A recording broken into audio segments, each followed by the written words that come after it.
Una-una, alam ko na sasabihin nyo. Ano ba yung signal light na yan? Parang sungay. Anyari sa headlight? Binabaha ng hate comments ang bagong Suzuki Raider R150 sa Pro. Kesyo awkward daw, kesyo hindi bagay. Sa totoo lang, may point naman kayo. Pero teka, bumibili ba tayo ng Raider para lang titigan? Hindi, di ba? Binibili natin to para sa power. Kahit ano pang itsura ng ilaw niyan, hindi matatawaran ng 147.3cc DOHC 4-valve engine nito. Ito pa rin ang hari ng daan. Liquid-cooled, 6-speed transmission.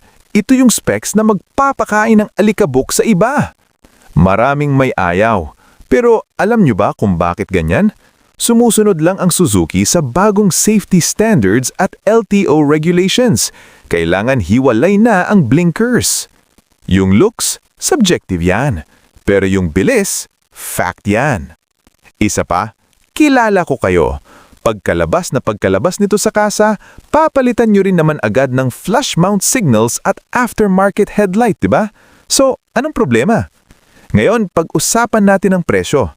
Ang SRP nito ay 146,400 pesos. Medyo masakit sa bulsa, siguro. Pero sa halagang yan, legit na sports performance ang dala mo. Sulit ba ang 146K para sa makina kahit di mo trip ang porma? Kayo na humusga. Comment below.